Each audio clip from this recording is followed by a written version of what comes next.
정말 믿을 수가 없어. 15분 안에? 그것도 100만 원도 넘지 않는 가격으로 된다고? 여기 무언가에 크게 놀란 핀란드 여대생이 있습니다. 그녀는 놀란 표정으로 친구와 한국인 남자 직원을 번갈아 바라보는데요. 두 사람은 그런 그녀를 바라보며 미소를 띠고 있습니다. 과연 이곳에서는 무슨 일이 있었던 걸까요? 안녕하세요. 세계인들의 한국에 대한 감동적인 이야기를 전해드리는 감동뭉클입니다. 저희 채널은 해외 커뮤니티 레딧과 신청자의 실제 사연을 제보받아 실화를 바탕으로 영상을 제작하고 있습니다. 구독과 좋아요, 알림 설정은 영상 제작에 큰 힘이 됩니다. 오늘의 사연, 지금 시작합니다. 안녕하세요. 저는 핀란드의 작은 마을에 사는 엘리나라고 합니다. 몇 달 전 한국을 방문해서 겪은 놀라운 일이 있어서 이렇게 사연을 쓰게 되었습니다. 저희 부모님께서는 같은 대학에서 교수로 근무하고 계세요. 워낙 자신의 일을 사랑하셔서 늦은 나이가 될 때까지도 결혼 생각은 없으셨다고 했어요.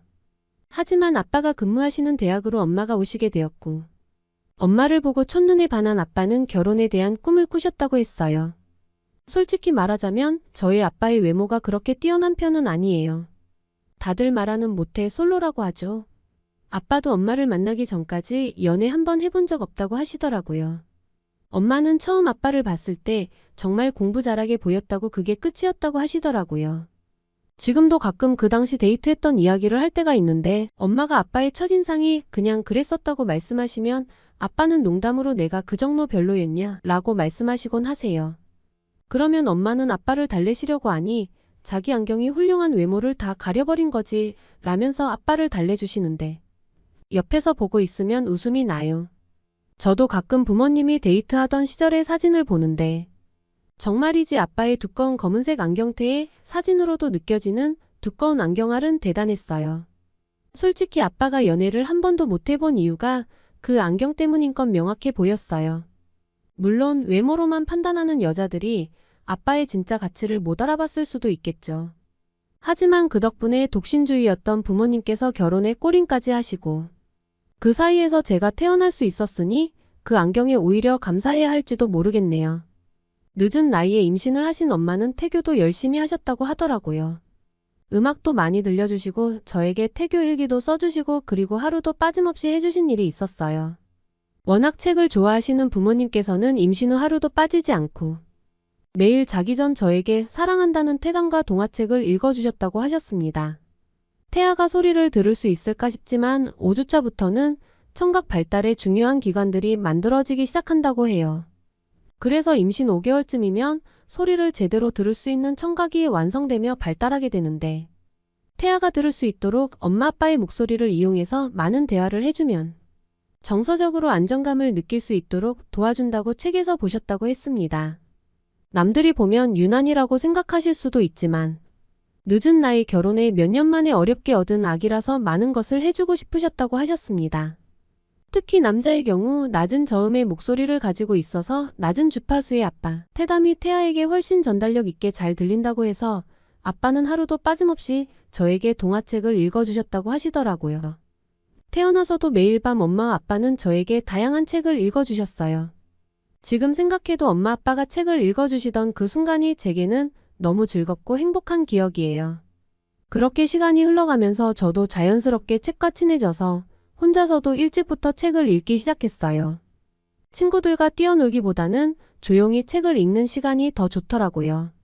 이런 저를 보며 부모님은 걱정이 많으셨죠. 에리나야, 밖에서 친구들과 놀아보는 건 어때? 엄마가 자주 그러셨어요. 하지만 저는 늘 책 읽는 게 더 재밌어요. 라고 대답했죠. 시간이 흘러 저는 점점 더 많은 시간을 독서에 할애하게 되었어요. 그러다 보니 누워서 책을 읽고 너무 가까이에서 보거나 불을 끄고 어두운 곳에서 읽는 나쁜 습관이 생겼습니다. 그러던 어느 날 평소처럼 책을 보려고 집어들었는데 글쎄, 글자가 흐릿하게 보이기 시작했어요. 눈을 비비고 멀리 바라봤는데 멀리 있는 물건도 잘 보이지 않았죠. 그래서 엄마에게 말씀드렸어요. 엄마, 글자가 잘 안 보여요. 멀리 있는 것도 흐릿해요. 엄마는 걱정스러운 눈빛으로 저를 병원에 데려가셨어요. 여러 검사를 받은 결과 제 나쁜 독서 습관과 과도한 독서로 인해 시력이 많이 나빠져서 고도근시 진단을 받게 되었습니다. 그렇게 5살 때부터 안경을 쓰기 시작했죠. 안경을 쓰면서 많은 불편함이 있었어요. 예를 들어 비가 오는 날이면 안경이 젖어서 앞이 잘 보이지 않았고 운동할 때는 자꾸 안경이 흘러내려서 짜증이 나곤 했어요. 하지만 곧 안경에 익숙해지더라고요. 그 불편함에도 불구하고 저는 부모님처럼 교수가 되고 싶은 꿈을 키웠습니다. 그래서 더 열심히 책을 읽고 공부에 몰두했어요. 성적은 항상 반에서 1등이었고 덕분에 좋은 대학에 입학할 수 있게 되었습니다. 하지만 올라가는 성적만큼 제 시력은 점점 더 나빠졌어요. 앨범에서 본 사진 속 아빠처럼 저도 어느새 돋보기처럼 두꺼운 안경을 쓰게 되었습니다. 핀란드에서는 보통 안경 제작이 2주 넘게 걸리는데 저는 고도난시라서 시간도 더 오래 걸리고 안경 가격도 엄청 비싸서 안경을 바꿀 때가 되면 부모님께 정말 죄송했습니다. 대학 다니며 아르바이트를 하긴 했지만 워낙 파트타임으로 짧게 하다 보니 100만 원이 넘는 안경값을 감당하기는 힘들었어요. 그래서 부모님의 도움을 받으면서도 제 마음은 편하지 않았습니다. 거금의 안경값을 지불하고도 안경을 받는데 거의 한 달이 넘게 걸리는데 그렇게 기다려서 받은 더 두꺼워진 렌즈의 안경을 쓰고 거울에 제 모습을 볼 때면 정말 심란했어요. 언제부턴가 외모에 대해 컴플렉스가 생겨서 점점 제 성격도 내성적으로 되었습니다. 당연히 연애는 언제나 저의 우선순위에서 밀려나게 되었죠. 그러던 어느 날 제 전공과 관련된 중요한 국제 학술 박람회가 한국에서 열린다는 소식을 들었어요. 이런 기회를 놓칠 수 없다고 생각했지만 멀리 떨어진 나라에서의 여행이 저에게 어떤 도전을 가져올지 걱정도 됐죠. 하지만 제가 한국을 가기로 결정하게 된 가장 큰 원동력이 된 건 바로 어릴 때부터 단짝으로 지냈던 친구 마리의 조언 덕분이었어요. 마리는 같은 동네에 살던 여자친구인데 책밖에 몰라서 항상 외톨이던 저에게 유일하게 먼저 다가와 손을 내밀어준 친구였어요. 고등학교 들어가면서 이사를 가는 바람에 자주 볼 수는 없었지만 그래도 꾸준히 연락은 하고 있었거든요. 제가 대학교에 입학하고 얼마 뒤 마리가 한국이라는 곳으로 유학을 간다고 했을 때 많이 서운했었어요. 마리는 확고한 신념이 있더라고요. 그때 한국 문화, 한국 드라마, 케이팝에 빠져 있었고 마리는 결국 한국어 학당에서 공부할 수 있게 되었다며 너무 기뻐했었어요. 한국으로 간 후 한국은 정말 너무 편하고 좋다면서 저에게 종종 한국으로 놀러 오라고 했었지만 안경 문제도 있고 우선 집을 떠나 다른 나라를 여행하는 게 아직 용기가 나질 않아서 선택한다고 할 수가 없었어요. 하지만 이번에는 달랐어요. 마리와 오랜 시간 통화하고 나니 생각이 바뀌더라고요. 마리에게서 들은 내용을 제 눈으로 확인하고 싶었어요. 부모님께서도 넓은 세상을 봐야 시야가 넓어지니 이번 기회에 한번 도전해 보라고 하셨습니다. 그렇게 며칠 밤을 고민한 뒤 전 결심했어요. 한국으로 떠나기로요. 대학을 졸업하고 사회로 나가기 전에 내성적인 성격을 극복하고 더 큰 세상을 보고 싶었어요. 부모님께서는 해외여행이 처음이니 만일을 대비해 안경을 하나 더 준비하라고 하셨죠. 다니던 안과에 연락했는데 예약 때문에 거의 2개월이나 걸린다고 하더라고요. 그래서 여유분을 맞추는 것은 포기했어요. 한국에 가서도 안경을 조심히 쓰겠다고 부모님을 안심시켜 드리고 그렇게 한국으로 떠났습니다. 제가 왜 렌즈를 끼지 않는지 궁금하실 수도 있는데 사실 한창 외모에 민감한 중학생 때 안경을 쓰는 것에 대한 스트레스가 너무 심했어요. 외모 때문에 공부에도 집중도 안 되고 친구들이 제 안경을 보고 할머니 같다고 놀리더라고요. 그날은 너무 속상했어요. 그래서 집에 와서 제 방으로 들어가서 혼자 울고 있는데 재택근무를 하시고 계시던 엄마가 어찌하셨는지 제 방으로 오시더라고요. 무슨 일이 있냐고 물으셔서 처음에는 아무 일도 아니라고 말했어요. 어렸을 때부터 안경을 써서 저한테 많은 돈이 들어가고 있는 것을 아는데 창피하다고 렌즈를 사달라고 하기가 너무 죄송했어요. 그래서 끝까지 말을 안 하려고 했는데 엄마의 기다림에 사실을 털어놓았습니다. 학교에서 안경 때문에 애들에게 따돌림 당하고 있다고요. 엄마는 저를 꼭 안아주시면서 그동안 많이 속상했겠다. 진작에 얘기하지 그랬어. 라고 하시면서 신경을 못 써줘서 미안하다고 하셨습니다. 그런 우여곡절 끝에 드디어 콘택트 렌즈를 구입했습니다. 처음 렌즈를 착용했을 때 저는 큰 기대감을 가지고 있었어요. 그런데 몇 시간이 지나지 않아 눈이 불편하고 가려워지기 시작했어요. 처음엔 단순히 적응하는 과정에서 오는 일시적인 증상이라 생각했습니다. 하지만 시간이 지날수록 증상은 더욱 심해졌고 결국 눈이 빨갛게 충혈되어 렌즈를 견딜 수 없는 지경에 이르렀죠. 처음에 차가운 찜질로 증상이 조금 나아졌지만 결국엔 렌즈 착용을 포기했어요. 그래서 며칠 뒤 안과를 방문했는데 의사는 제가 렌즈 보존용액에 포함된 성분의 알레르기 반응을 일으킨 거라고 설명해 주었습니다. 결국 저는 렌즈 착용을 중단했고 치료를 위해 스테로이드 안약을 사용해야 했던 그 시간들은 정말 힘들었어요. 결국 안경만큼 편안하고 안전한 대안은 없는 것 같더라고요. 그 사건 이후 콘택트 렌즈를 다시는 쳐다보지도 않았어요. 여분의 안경이 없는 상황이었지만 조심하자고 스스로 다짐하며 비행기에 올랐답니다. 마지막 날까지 엄마는 정말 안경 하나로 다녀올 거야? 혹시 모르니까 렌즈도 준비해봐. 그때는 어렸을 때니 혹시 달라졌을 수도 있지 않을까? 라고 하셨어요. 저는 괜찮아요. 렌즈는 더 이상 안 맞아요. 안경 조심히 잘 쓸게요. 라고 답했죠. 아빠는 제 결정을 지지해 주시면서 에리나 말대로 큰 문제 없을 거야. 새로운 경험 많이 하고 오렴이라고 격려해 주셨어요. 이렇게 저는 한국으로의 여정을 시작했어요. 안경이라는 작은 걱정을 안고서도 새로운 도전을 할 생각을 하니 기분이 금세 풀리고 설레더라고요. 인천국제공항에 도착했을 때 정말 상상도 못한 광경이었어요. 핀란드와는 비교도 안 될 만큼 엄청나게 큰 인천공항은 바깥 모습뿐만 아니라 안쪽까지도 너무나 편안하고 깨끗했어요. 구석에 쓰레기 하나 보이지 않더라고요. 그리고 공항 안을 청소하는 무인 청소 로봇을 봤을 땐 정말 신기했어요. 우와! 하는 감탄사가 절로 나오더라고요. 공항을 나서면서 정보 로봇을 사용해 날씨와 교통 정보를 쉽게 알 수 있었어요. 한국에서는 여행의 첫걸음부터 너무나 편리했어요. 저는 공항버스를 타고 숙소로 향했습니다. 친구 마리에게 연락했더니 정말 한국에 온 거냐며 기뻐했어요. 그러면서 내일 만나서 맛있는 것도 먹고 재미있는 곳도 가자며 구경시켜줄 곳이 너무 많다고 하더라고요. 마리의 들뜬 목소리를 듣고 나니 정말 한국에 온 게 실감이 났습니다. 몇 년 만에 다시 만나는 친구와의 약속에 얼마나 변했을까 저도 설레더라고요. 한국의 편리한 교통 시스템 덕분에 숙소에 무사히 도착할 수 있었습니다. 걱정하고 계실 부모님께 연락한 후 저도 긴장이 풀렸는지 그날은 바로 잠이 들었어요. 눈을 뜨니 아침이더라고요. 다음날 마리와 약속한 시간이 돼서 준비를 했어요. 한국에서는 여전히 마스크를 착용하고 있는 분도 꽤 있었습니다. 그래서 전날 공항에서 산 마스크를 쓰고 호텔 로비로 내려갔어요.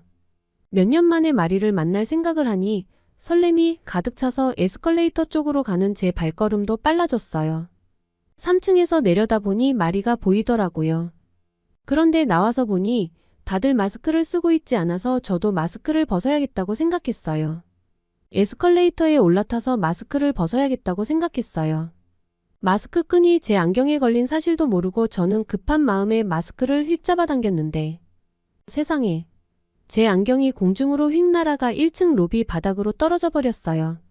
호텔 바닥은 푹신한 카펫도 아닌 딱딱한 대리석인데 순간 온갖 걱정이 머릿속에서 파노라마처럼 지나가더라고요.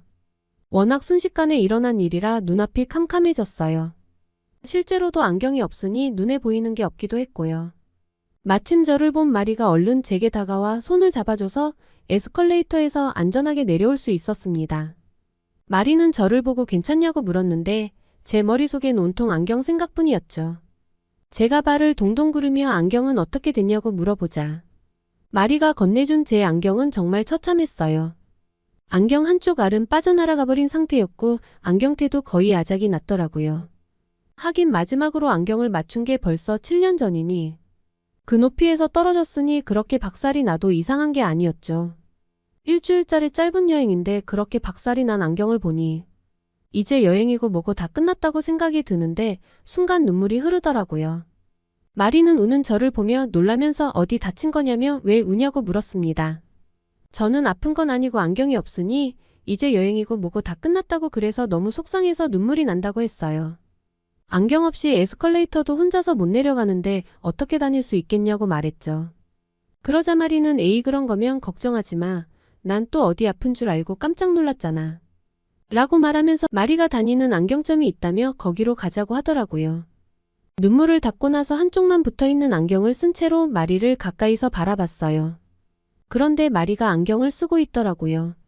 어릴 때는 시력이 매우 좋아서 제가 엄청 부러워했었거든요. 저는 마리에게 어쩌다 안경을 쓰게 됐냐고 묻자 한국에 와서 책도 많이 읽고 휴대폰도 많이 사용하다 보니 시력이 나빠져서 안경을 쓰기 시작했다고 했어요. 근데 마리의 안경은 제 것과는 너무 달랐어요. 쓴지 안 쓴지도 모르겠더라고요. 게다가 디자인도 세련돼 보이고 저처럼 돋보기 같이 두꺼워 보이지도 않더라고요. 마리는 밥 먹기 전에 안경점에 가서 안경부터 맞추자고 했습니다.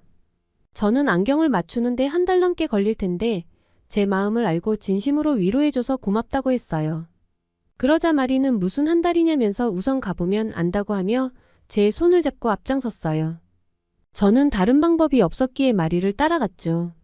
가면서도 속상해하는 저를 보며 금방 해결될 테니 걱정하지 말라는 알 수 없는 말을 하더라고요. 다행히 얼마 가지 않아서 안경점 안으로 들어서자 남자 직원이 마리를 보고 먼저 인사를 했습니다. 마리는 유창한 한국어로 제 상황을 직원에게 설명했습니다. 설명을 들은 남자 직원은 한쪽 알만 남은 안경을 쓴 저를 보고 미소를 지으며 안경을 건네달라고 했습니다. 직원은 잠시 후 제가 믿기 어려운 말을 했어요. 부러진 안경을 확인한 후 같은 처방의 안경을 바로 만들어줄 수 있다며 제가 마음에 드는 안경테를 고르라고 하더라고요. 그러고는 안경을 맞춘 지 얼마나 됐냐고 물었어요. 7년 정도 됐다고 하니 괜찮다면 먼저 시력 검사를 하자고 했습니다. 안경점에서 최첨단 장비로 바로 시력 검사까지 한 번에 해결할 수 있다니 정말 놀라웠어요.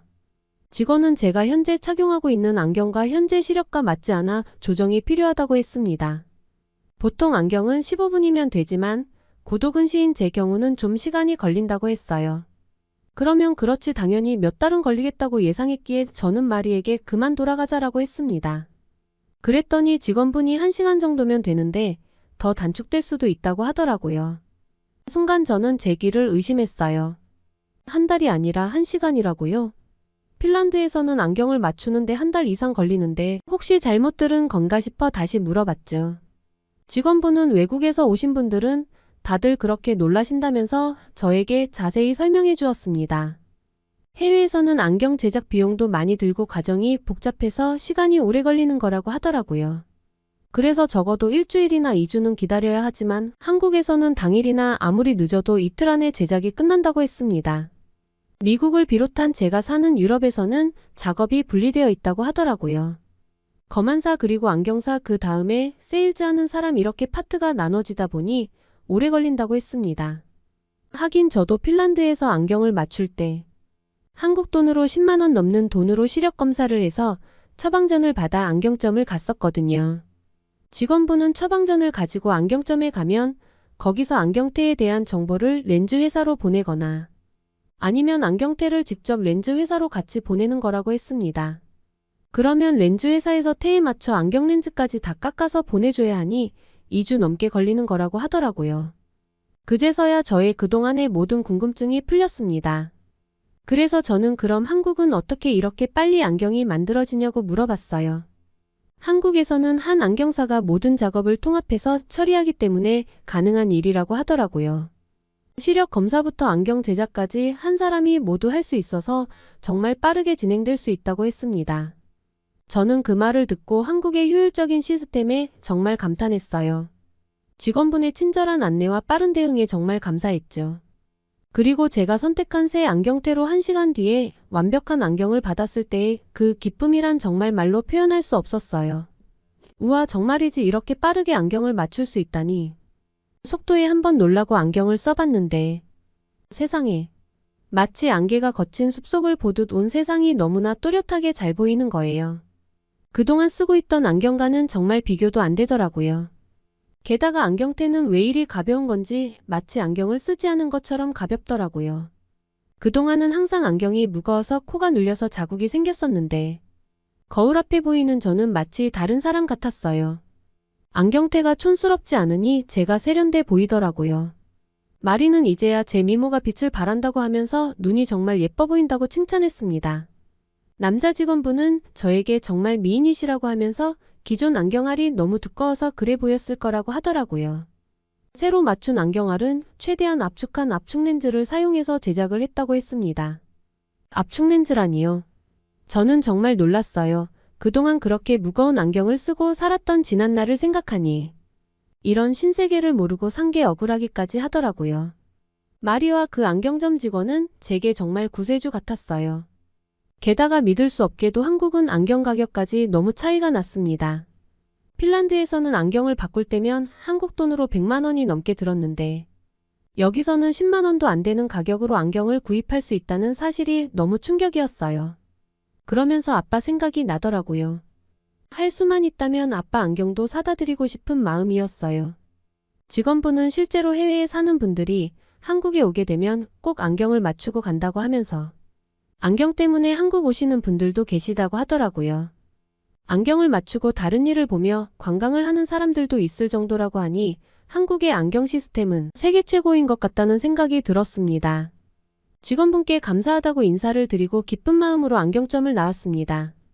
저희는 경복궁, 남산타워, 한강 등 여러 관광지를 다니며 구경도 하고 맛집도 다녔습니다. 새로운 눈으로 본 세상은 너무 아름다웠어요. 일주일이라는 시간이 너무나도 짧게 느껴졌습니다. 공항에서 마리와 작별을 하면서 내년에 또 오기로 약속했어요. 핀란드 공항으로 마중 나오신 부모님께서 저를 보시고 깜짝 놀라시던 모습은 아직도 잊혀지지가 않아요.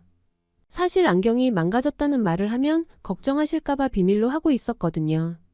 새로운 안경을 쓰고 나타난 저를 보며 부모님께서는 한국에서 무슨 일이 있었냐면서 우리 딸 맞냐며 안경 하나로 사람이 너무 달라 보인다고 좋아하셨어요.